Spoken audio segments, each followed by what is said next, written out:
નમસ્કાર વિદ્યાર્થી મિત્રો, ગુડ મોર્નિંગ્સ. હવે આપણે જોઈએ છીએ નેક્સ્ટ આપણે ભણ્યા હતા એક્ઝામ્પલ, બરાબર ને, બોહરના હાઇડ્રોજનના નમૂના માટેના એક્ઝામ્પલ, બરાબર. એની પછીનો છે કે બોહર પરમાણુ નમૂનાની મર્યાદાઓ લખો. ચાલો, એટલે કે લિમિટેશન શું છે. આપણે જોયું કે દરેક વખતે જે થોમ્સન, રુથરફોર્ડ દરેક જે છે જે પરમાણુ નમૂનો રજૂ કર્યો ત્યારે એની અંદર છે એ દરેકને પૂરેપૂરી 100% સફળતા મળી નથી. એટલે અમુક ટકા શું આવી ગઈ તેની મર્યાદા. એમાં અહીંયા બોહરના નમૂનાની પણ શું છે, મર્યાદા. તો સૌથી પહેલાં જોઈએ કે આ નમૂનો અદ્યતન સ્પેક્ટ્રોસ્કોપી પદ્ધતિથી મળેલા હાઇડ્રોજન વર્ણપટમાં પ્રાપ્ત થતી વધુ સૂક્ષ્મ રેખાઓને સમજાવવામાં નિષ્ફળ નીવડ્યો છે. જો આ નમૂનો જે છે પરમાણુનો, એ નમૂનો અદ્યતન સ્પેક્ટ્રોસ્કોપી એટલે કે આધુનિક યુગની અંદર જે સ્પેક્ટ્રોસ્કોપી વપરાય છે એમાં મળેલા હાઇડ્રોજન વર્ણપટમાં પ્રાપ્ત થતી વધુ સૂક્ષ્મ એટલે કે ડબલેટ રેખાઓને સમજવામાં કેવો ગયો, નિષ્ફળ નીવડ્યો છે. ઉદાહરણ તરીકે લેવું હોય તો બીજા પરમાણુઓના વર્ણપટો બોહરના નમૂનાને સમજાવતો નથી. જો ઉદાહરણ તરીકે બીજા પરમાણુઓના વર્ણપટો બોહર સમજાવતો નથી. હિલિયમ વગેરે એકથી વધારે ઇલેક્ટ્રોન પરમાણુ કે આયનો માટે. આની ખામી એ જ છે કે બોહરનો પરમાણુ નમૂનો છે એ માત્ર ને માત્ર ખાલી કોને લાગુ પડે, હાઇડ્રોજનને. હાઇડ્રોજન સિવાયના કોઈ પણ પરમાણુને વિદ્યાર્થી મિત્રો બોહર છે એ પોતાનો નિયમ લાગુ પાડતો નથી. એમાં એની અંદર એક અસર આવશે, જીમેન અસર. બોહરનો સિદ્ધાંત ચુંબકીય ક્ષેત્રની હાજરીમાં H વર્ણપટ સમજાવી શકતો નથી. જો એટલે કે બોહરનો સિદ્ધાંત છે એ ચુંબકીય ક્ષેત્રની હાજરી એટલે કે બોહરનો સિદ્ધાંત એવો છે કે જ્યારે ચુંબકીય ક્ષેત્રની હાજરી હોય ત્યારે એ હાઇડ્રોજન વર્ણપટ સમજાવી શકતો નથી, જેને જીમેન અસર કહેવાય. અને બોહરનો સિદ્ધાંત વિદ્યુત ક્ષેત્રની હાજરી હોય ત્યારે એને સ્ટાર્ક અસર કહેવાય, જે H વર્ણપટ સમજાવી શકતો નથી. એટલે કે ચુંબકીય ક્ષેત્રની હાજરી હોય તો એ હાઇડ્રોજન વર્ણપટ સમજાવી શકતો નથી, જેને જીમેન અસર કહેવાય. અને જો વિદ્યુત ક્ષેત્રની હાજરી હોય તો પણ બોહર છે એ હાઇડ્રોજન વર્ણપટ સમજાવી શકતો નથી, જેને સ્ટાર્ક અસર કહેવાય. બોહર સિદ્ધાંત વર્ણપટની રેખાના વિભાટન સમજાવતો નથી. જો શું કીધું, બોહર સિદ્ધાંત વર્ણપટની રેખાના વિભાટન એટલે કે એનું વિભાજન સમજાવતો નથી. બોહરનો સિદ્ધાંત પરમાણુઓની રાસાયણિક બંધનથી અણુ બનવાની ક્ષમતા વિશે પણ સમજાવતો નથી. શું કીધું કે બોહરનો સિદ્ધાંત પરમાણુની રાસાયણિક બંધનથી અણુ બનવાની ક્ષમતા વિશે પણ સમજાવી શકતો નથી. એની પછી આગળ તો વિદ્યાર્થી મિત્રો નેક્સ્ટ તો તમને એક્ઝામ્પલ આપેલા છે.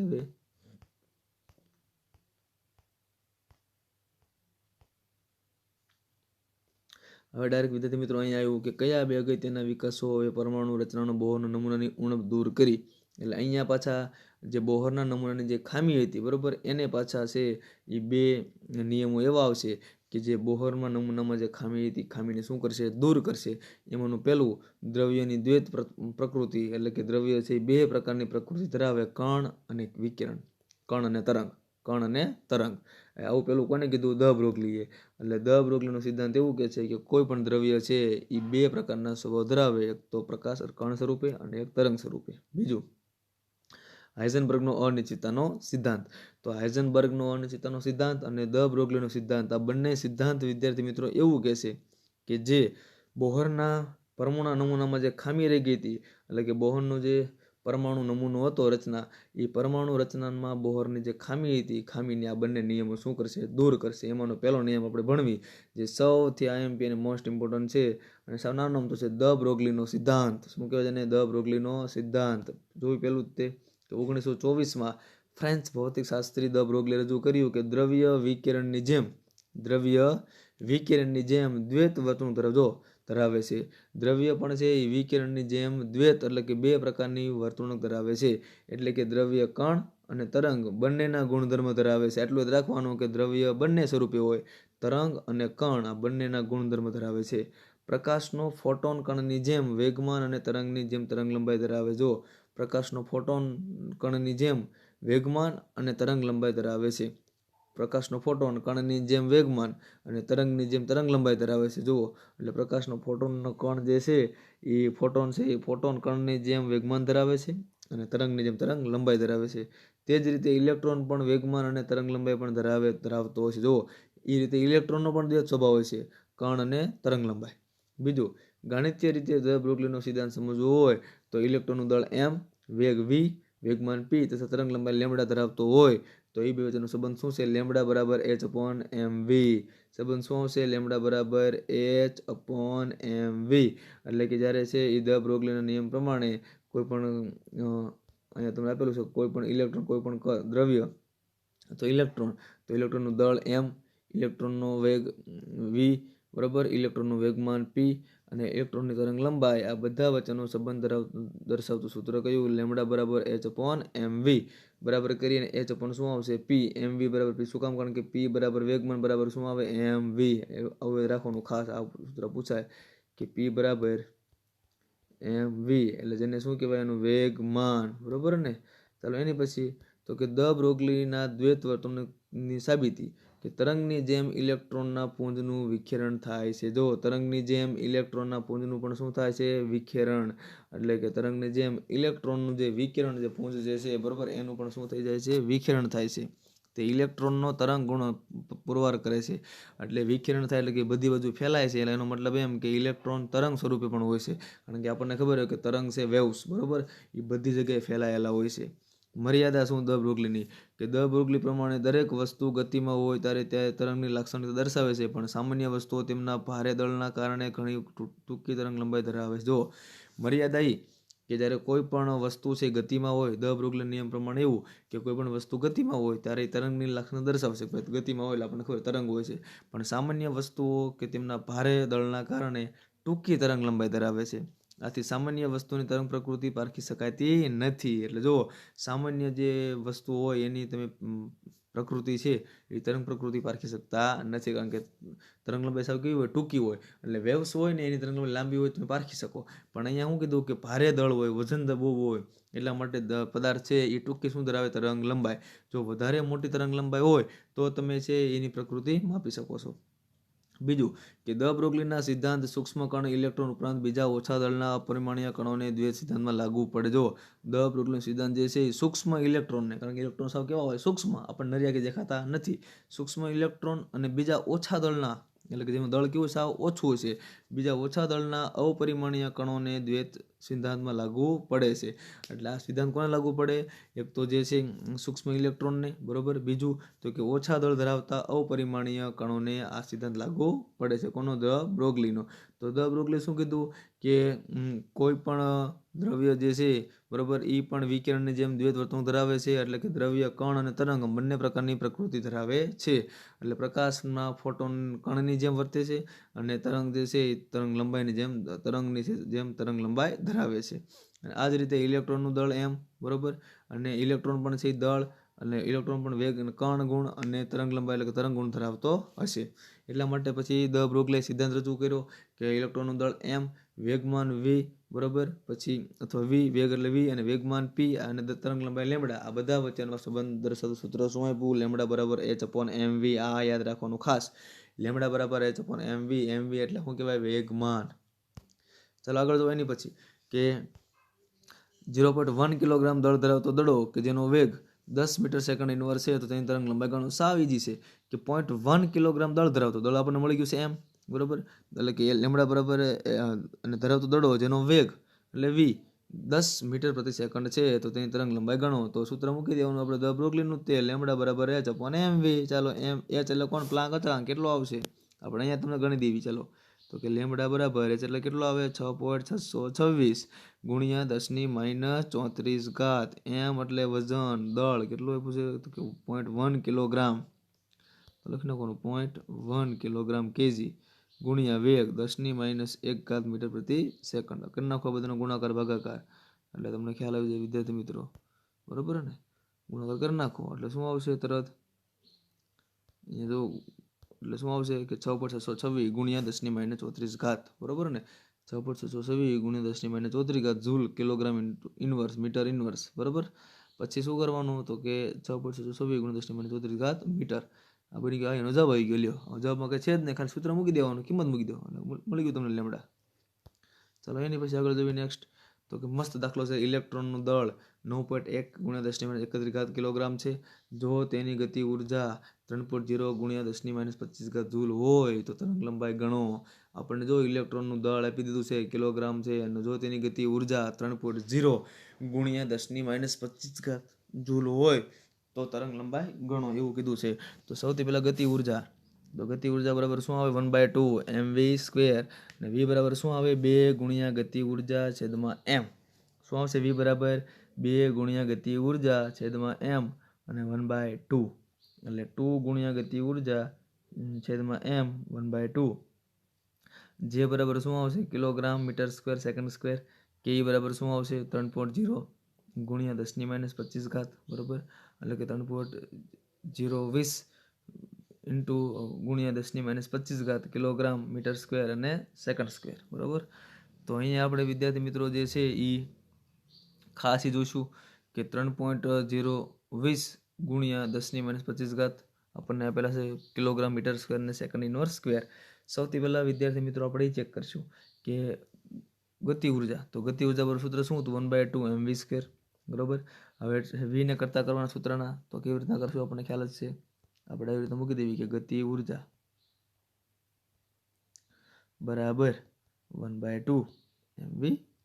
v ને અમારે સૂત્ર કરતા કરવા છે એટલે 2 અહીં ગુણાઈ જાય અને 2 ગુણાઈ જાય અને mv એમ છેદમાં આવતા રહે એટલે v² બરાબર શું થઈ જાય? ગતિ ઉર્જા ગુણ્યા 2 અને છેદમાં m. એટલે અહીંયા આપેલા દેશે તમે જો ખ્યાલ આવશે તરત અહીંયા ગતિ ઉર્જા 2 ગુણ્યા ગતિ ઉર્જા m અને અહીંથી v વર્ગ છે, v નું વર્ગ કાઢ નાખો સામે શું છે? વર્ગમૂળ. ચાલો હવે 2 ગુણ્યા 3.0 ગુણ્યા ગતિ ઉર્જા કેટલી છે? આપેલી છે 3.0 ગુણ્યા 10⁻25 ઘાત kilogram metre square second inverse. પછી છેદમાં ઇલેક્ટ્રોનનું દળ 9.1 ગુણ્યા 10⁻31 ઘાત કિલોગ્રામ. ચાલો એ બધા ગુણાકાર કરી નાખવાનો, પહેલાં ભાગાકાર કરી નાખવાનો, પછી એનું કાઢી નાખો વર્ગમૂળ બરાબર એટલે 8.12 ગુણ્યા 10⁻2 ઘાત મીટર પ્રતિ સેકન્ડ આવું આવશે બરાબર. એની પછી છે દ બ્રુગલના નિયમ પ્રમાણે તો લેમડા પર h/mv એટલે પ્લાન્ક અચળાંક 6.626 ગુણ્યા 10⁻34 ઘાત. પછી m એટલે શું થશે વિદ્યાર્થી મિત્રો? તમને ખ્યાલ જ છે ઇલેક્ટ્રોનનું દળ કેટલું મળ્યું? 8.9.1 ગુણ્યા 10⁻31 ઘાત v એટલે એને શું કહીશું આપણે? તો કે વેગ. તો કે 8.12 ગુણ્યા 10⁻2 ઘાત મીટર સેકન્ડ ઇનવર્સ. આ બધાનો ગુણાકાર કરો કેટલો આવે? 8.967 ગુણ્યા 10⁻7 ઘાત. 8.967 ગુણ્યા 10⁻7 ઘાત ગુણ્યા 10⁻9 ઘાત. હવે આપણે નેનોમીટરમાં ફેરવવા છે બરાબર. તો આપણે છે હજી 2 પોઈન્ટ કાપી નાખવાના 10⁻9 થઈ જાય એટલે હું બની ગયું નેનોમીટર. તો આ પરિણામ તરંગ લંબાઈ 896.7 નેનોમીટર છે જે માપી શકાય તેવું છે. આથી તારવી શકાય કે ઇલેક્ટ્રોન અને તેના જેવા ઘણું ઓછું વજન ધરાવતા કણોને તરંગ ગુણ છે તેવું સ્વીકારી શકાય. ચાલો એની પછી નેક્સ્ટ દાખલો. આ તો સૌથી ઇઝી દાખલો જો તો તમને ખ્યાલ આવી જશે કે શું કરવાનું છે. ખાલી કે લેમડા બરાબર તમને આપેલું છે 3.6 એંગસ્ટ્રોમ તરંગ લંબાઈ ધરાવતા ફોટોનનું દળ ગણો. ખાલી એમ ગોતવાનું વિદ્યાર્થી મિત્રો. તો લેમડા બરાબર h/mv. હવે જુઓ કે v કેટલા મૂકવાના? v એટલે સર તમને ખ્યાલ છે કે પ્રકાશનો વેગ બરાબર ને. v શું? પ્રકાશનો વેગ. 3.0 ગુણ્યા 10⁸. શું કામ પ્રકાશનો વેગ? કારણ કે અહીંયા ફોટોનનું કીધું છે. ફોટોનનો પ્રકાશનો વેગ કેટલો થાય? 3.0 ગુણ્યા 10⁸ ઘાત મીટર સેકન્ડ. અને લેમડા બરાબર છે એ કેટલા મૂકી દેવાના? 3.6 ગુણ્યા 10⁻10 ઘાત મીટર. એંગસ્ટ્રોમને ફેરવા કેમાં? મીટરમાં એ જ છે. તો એમ બરાબર શું આવે? તો કે 6.626 ગુણ્યા 10⁻34 ઘાત છેદમાં પ્રકાશનો વેગ અને ગુણ્યા ઇલેક્ટ્રોનનું દળ બરાબર એટલે કેટલા આવશે? તો કે 3.6 ગુણ્યા 10⁻10 ઘાત બરાબર એટલે કે લેમડા બરાબર h/mv. લેમડા નીચે આવશે એમને સૂત્ર કરતા કરવાના એટલે આપણને શું મળે જાય? એનું દળ. ચાલો એની પછીનો છે નેક્સ્ટ હાઇઝનબર્ગનો અનિશ્ચિતતાનો સિદ્ધાંત બરાબર ને. આ થોડો સિદ્ધાંત છે લાંબો છે, આપણે ટૂંકમાં સમજવી કે 1927માં ભૌતિક શાસ્ત્રી હાઇઝનબર્ગ અનિશ્ચિતતાનો સિદ્ધાંત છે એ રજૂ કર્યો હતો. સિદ્ધાંત પ્રમાણે ઇલેક્ટ્રોનનું ચોક્કસ સ્થાન અને ચોક્કસ વેગમાન અથવા વેગ એક જ સાથે નક્કી કરવાનું અશક્ય છે, જેને ગાણિતિક રીતે નીચે મુજબ લખી શકાય. જો હાઇઝનબર્ગનો સિદ્ધાંત શું કહે છે કે ઇલેક્ટ્રોનનું ચોક્કસ સ્થાન અને ચોક્કસ વેગમાન એક જ સમયે માપી શકાતો નથી. તમે ધારો કે અહીંયા પ્લેન હશે, આમ જોવા જાઓ બરોબર એનું સ્થાન નક્કી કરો તો પ્લેન જતું રહ્યું હોય, કારણ કે વેગ કેટલો માપી ન શકે, કારણ કે ઘડીકમાં તો પ્લેન જતું રહે, કારણ કે વેગમાં હોય ને ગતિમાં હોય એમ. એટલે કોઈ પણ વસ્તુ છે એનું ચોક્કસ સ્થાન એટલે કે ઇલેક્ટ્રોનનું ચોક્કસ સ્થાન અને ચોક્કસ વેગમાન એક સમયે અથવા એક જ સાથે નક્કી કરી શકાતા નથી. હવે એને ગાણિતીય સ્ટેપમાં રજૂ કરવું હોય તો delta x into delta P x બરાબર. ડેલ્ટા એક્સ એટલે એને કહેવાય અનિશ્ચિતતામાં થતો ફેરફાર. તો ડેલ્ટા એક્સ ગુણ્યા ડેલ્ટા પી એટલે કે વેગમાનમાં ગ્રેટર ધેન h/4π એટલે ડેલ્ટા એક્સ ગુણ્યા ડેલ્ટા પી. હવે પી એટલે વેગમાન, પી બરાબર શું આવે તમને ખબર જ છે, વેગમાન mv મૂકી દો. mv ચાલો પી દેખાઈને mv મૂકી દો. તો ડેલ્ટા એક્સ ગુણ્યા delta mvx greater than h/4π. હવે અહીંયા ગ્રેટર ધેન તમે કાઢી નાખો તો તમે આવું પણ લખી શકો એના પર સૂત્ર કે ડેલ્ટા એક્સ અહીંયા આપણે લખી દઈએ સાઈડમાં ડેલ્ટા એક્સ ગુણ્યા ડેલ્ટા પી બરાબર h/4 એવું પણ લખી શકો તમે. અને અહીંયા પછી એમને સૂત્ર કરતા કરો એટલે એમ જતા રહ્યા નીચે, એટલે શું આવે ડેલ્ટા એક્સ ગુણ્યા delta v x greater than h/4 એમ. આ તમારું દ બ્રોગલીનું સિદ્ધાંતનું સૂત્ર થયું. એમાં ડેલ્ટા એક્સ હાઇઝનબર્ગનું ડેલ્ટા એક્સ તો કે સૂક્ષ્મ કણના સ્થાનમાં અનિશ્ચિતતા. જો ડેલ્ટા એક્સ શું થાય સૂક્ષ્મ કણ, કારણ કે નાનો તો કણ હશે એમાં શું જોવા મળશે અનિશ્ચિતતા. બીજું ડેલ્ટા પી એક્સ તો સૂક્ષ્મ કણના વેગમાનમાં અનિશ્ચિતતા. અને ડેલ્ટા વી એક્સ તો સૂક્ષ્મ કણના વેગમાં અનિશ્ચિતતા. 3 યાદ રહી ગયું બધાને. ડેલ્ટા એક્સ ખાલી કે એટલે કોણ આવે તો કે સૂક્ષ્મ કણના સ્થાનમાં અનિશ્ચિતતા. ડેલ્ટા પી એક્સ કે તો સૂક્ષ્મ કણના વેગમાનમાં અનિશ્ચિતતા. ડેલ્ટા વી એક્સ કે એટલે સૂક્ષ્મ કણના વેગમાં અનિશ્ચિતતા. આગળ એની પછી તો કે સમજૂતી કે જો ઇલેક્ટ્રોનનું સ્થાન ડેલ્ટા એક્સ નાનો છે એટલે કે ખૂબ જ ચોકસાઈથી જાણતા હોઈએ તો પણ તે સમયે ઇલેક્ટ્રોનનું વેગ મૂલ્ય ઘણું મોટું હશે. જો શું કીધું કે જો તમે એવું જાણતા હોય કે ઇલેક્ટ્રોન સૂક્ષ્મ છે સાવ અને ઇલેક્ટ્રોનનું સ્થાન ડેલ્ટા એક્સ ખૂબ નાનો છે, જો તમે ખૂબ જ ચોકસાઈથી ઇલેક્ટ્રોનનું તમે સ્થાન જાણતા હોય તો ઇલેક્ટ્રોનનું વેગનું મૂલ્ય પણ ઘણું કેવું હોય છે મોટું હશે. અને જો ઇલેક્ટ્રોનનો વેગ ચોકસાઈપૂર્વક જાણતા હોય તો તે સમયે ઇલેક્ટ્રોનનું સ્થાન અનિશ્ચિત હશે. એટલે કોઈ પણ બેમાંથી એક જાણી શકાય છે કે જો તમે ઇલેક્ટ્રોનનું ચોકસાઈપૂર્વક એનું સ્થાન જાણતા હશો તો ઇલેક્ટ્રોનનું વેગનું મૂલ્ય છે ઘણું મોટું હોય છે. અને જો તમે ઇલેક્ટ્રોનનો વેગ ચોકસાઈપૂર્વક જાણતા હોય તો પણ તે સમયે ઇલેક્ટ્રોનનું સ્થાન અનિશ્ચિત હોય છે. જો આપણે ઇલેક્ટ્રોનના સ્થાન કે વેગનું ભૌતિક માપન કરીએ તો પરિણામ હંમેશા અસ્પષ્ટ એટલે કે ધૂંધળું ચિત્ર છે. જો આપણે ઇલેક્ટ્રોનના સ્થાન કે વેગનું ભૌતિક માપન કરીએ તો આપણને પરિણામથી ચોક્કસ મળતું નથી. હવે ઇલેક્ટ્રોનનું સ્થાન નક્કી કરવું તો કે ઇલેક્ટ્રોનનું સ્થાન નક્કી કરવા માટે ઇલેક્ટ્રોનના પરિમાણો કરતાં ઓછા પરિમાણોવાળા એકમોમાં અંકિત કરેલી માપપટ્ટી વાપરવી પડે.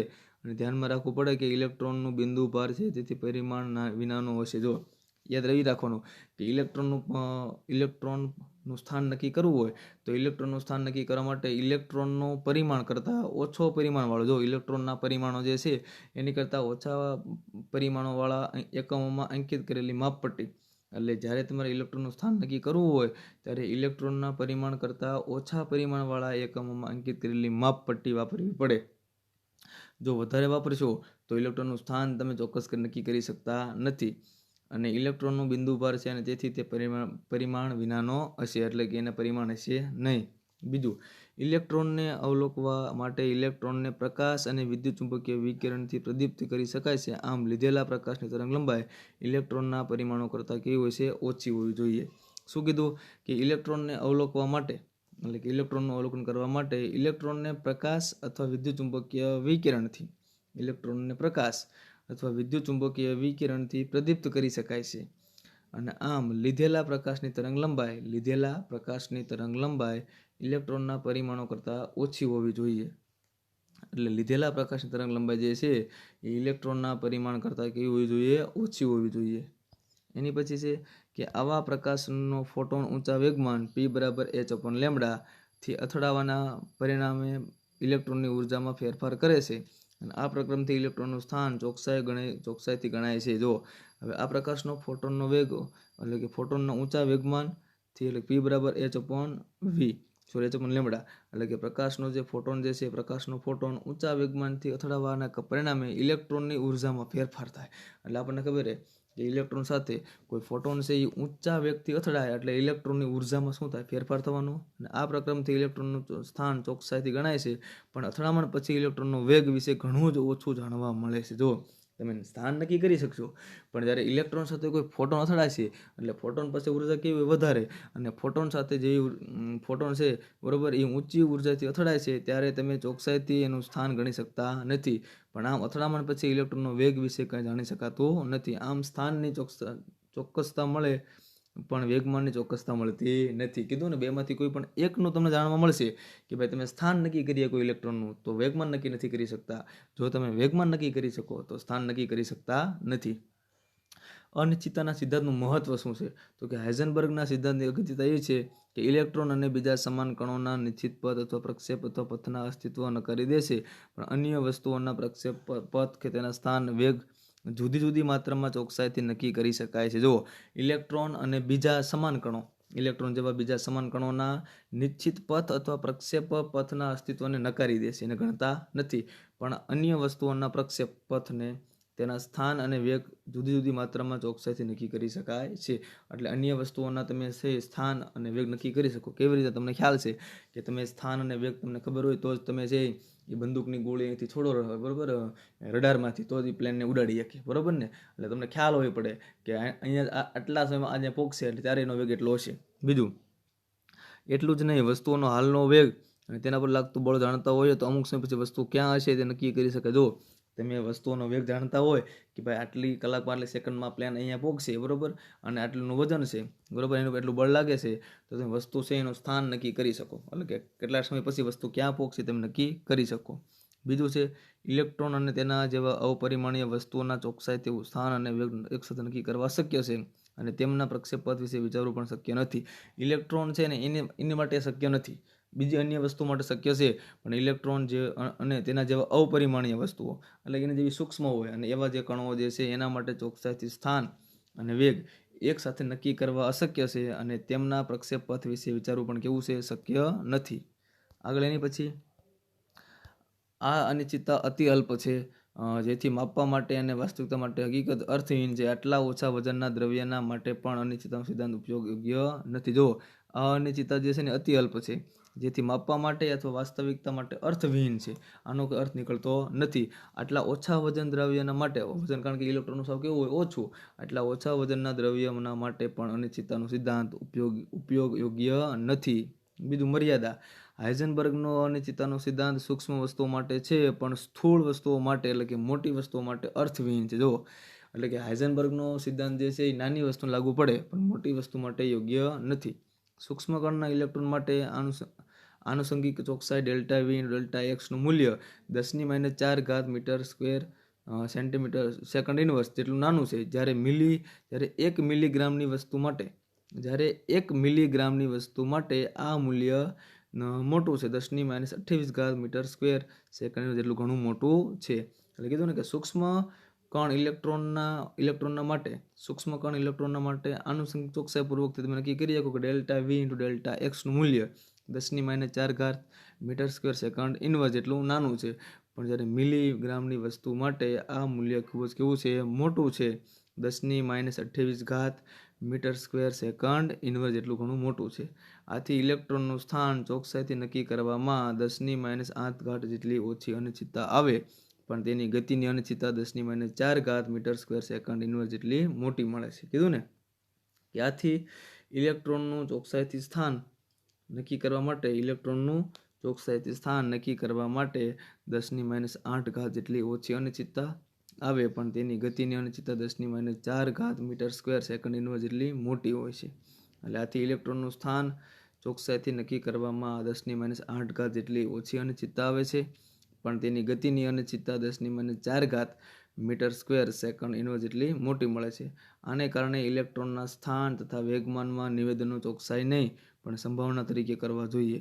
એટલે કે આના કારણે ઇલેક્ટ્રોનના સ્થાન અને વેગમાનના નિવેદનો ચોકસાઈ નહીં પણ સંભાવના તરીકે રજૂ કરવા જોઈએ.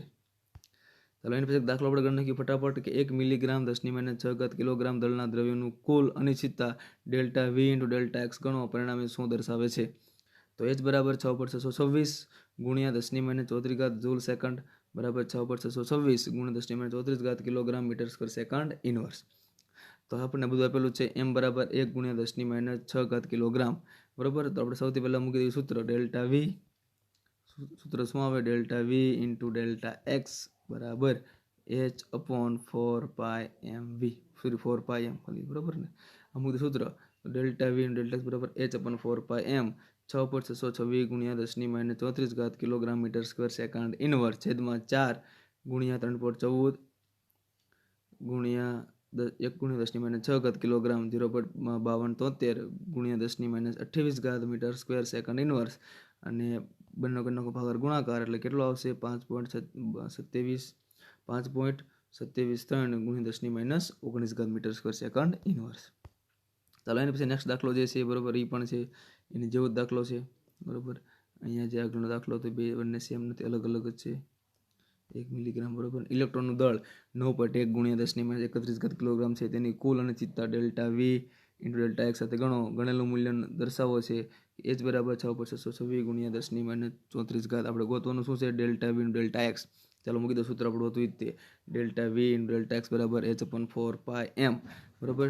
એમાં h એટલે પ્લાંક અચળાંક 6/626 ગુણ્યા 10⁻34 4 એમનો પાય એટલે કોણ તો કે 3.14 એમ એટલે 9.1 ગુણ્યા 10⁻31 ગુણાકાર કરી નાખો કેટલો આવશે 5.794 ગુણ્યા 10⁻3 મીટર સ્ક્વેર સેકન્ડ ઇનવર્સ. ચાલો એની પછી નેક્સ્ટ દાખલો છે કે સૂક્ષ્મદર્શક યંત્રનો ઉપયોગ કરીને યોગ્ય ફોટોનથી પરમાણુમાં ઇલેક્ટ્રોનનું સ્થાન 0.1 એંગસ્ટ્રોમ અંતરમાં જાણવા માટે કરવામાં આવેલ છે તેની ગતિના માપનમાં કેટલીક અનિશ્ચિતતા રહેલી છે. સૌથી પહેલું કે અનિશ્ચિતતાના સિદ્ધાંત પ્રમાણે જ્યાં ડેલ્ટા એક્સ બરાબર 0.1 એંગસ્ટ્રોમ છે એટલે કે ફેરવવાના કેમાં મીટરમાં 0.1 ગુણ્યા 10⁻10 મીટર, h બરાબર 6.626 ગુણ્યા 10⁻34 અને દળ 9.11 ગુણ્યા 10⁻31 કિલોગ્રામ. હવે ડેલ્ટા એક્સ ઇન્ટુ ડેલ્ટા પી બરાબર આપણે હવે પી બરાબર h/4π. હવે આપણે જે હતું તો ડેલ્ટા એક્સ પી દેખાઈને શું મૂકી દેવાનું એમ ઇન્ટુ વી એટલે delta x m delta v બરાબર h/4π. મિત્રો આપણે આ સૂત્ર રાખજો delta v into delta x બરાબર 4πm. હવે રાખવાનું delta v into delta x બરાબર h/4πm બરાબર ને. તો ડેલ્ટા વી બરાબર h/4πm 4π ડેલ્ટા એક્સ ઇન્ટુ એમ. હવે ડેલ્ટા એક્સ તમને કીધું છે તો કે અહીંયા તમને અનિશ્ચિતતા આપેલી છે ડેલ્ટા વી એટલે ગતિના માપનની અનિશ્ચિતતા ગોતો બરાબર ને. બીજું તમને કીધું છે એક્સ. હવે 6.626 ગુણ્યા 10⁻34 ડેલ્ટા એક્સ કેટલા કીધા સોરી 4π પછી ડેલ્ટા એક્સ. અહીંયા તમને એવું પૂછે કે ઇલેક્ટ્રોનનું સ્થાન અંતરમાં જાણવા માટે સૂક્ષ્મદર્શક ફોટોનનો ઉપયોગ કરી ફોટોનથી પરમાણુ ઇલેક્ટ્રોનનું સ્થાન તો કે સ્થાન આપેલું છે આપણે એંગસ્ટ્રોમમાં એટલે સ્થાનની અનિશ્ચિતતા આપી છે ને 0.1 ગુણ્યા 10⁻10 પછી 9.11 ગુણ્યા 10⁻31 આ બેનો ગુણાકાર ભાગાકાર કરી નાખો એટલે કેટલો આવશે તો કે આની અંદર આવશે કે 0.597 ગુણ્યા 10�7 joule second metres inverse kilogram inverse. ચાલો બંનેનો ભાગાકાર 5.797 ગુણ્યા 10�6 મીટર સેકન્ડ ઇનવર્સ બરાબર. તો વિદ્યાર્થી મિત્રો ચાલો એની પછી નેક્સ્ટ દાખલો છે કે એક ગોલ્ફના દડાનું દળ 40 ગ્રામ છે અને વેગ 45 મીટર સેકન્ડ છે. જો વેગ 2%ની ચોકસાઈથી માપી શકાય તો સ્થાનમાં અનિશ્ચિતતા ગણો. સૌથી પહેલાં વેગની અનિશ્ચિતતા તો વેગની અનિશ્ચિતતા એટલે વેગ ગુણ્યા ટકાવારી બરાબર ને. આપણને ખ્યાલ છે કે 2% 100 2% એટલે કે 100 એટલે 2/100 કીધું ને 45 મીટર સેકન્ડ છે. જો વેગ 45 મીટર સેકન્ડ છે જો વેગ 2%થી એટલે કે 100 2 45 કેટલા આમ કરીએ કે ને 100 2% 45 કેટલા 45 × 90/100 એટલે 0.90 મીટર સેકન્ડ ઇનવર્સ આવશે અનિશ્ચિતતા. બીજું હાઇઝનબર્ગના સિદ્ધાંત પ્રમાણે delta v into delta x બરાબર h/4πm ડેલ્ટા વી બરાબર આ કરી નાખવાનું.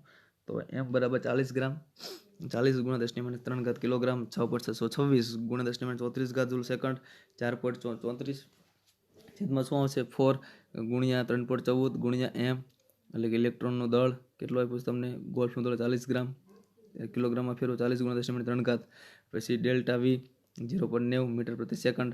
તો બધાનો ગુણાકાર ભાગાકાર કરો એટલે 0.1465 ગુણ્યા 10⁻31 joule second square metre inverse kilogram inverse બરાબર ને.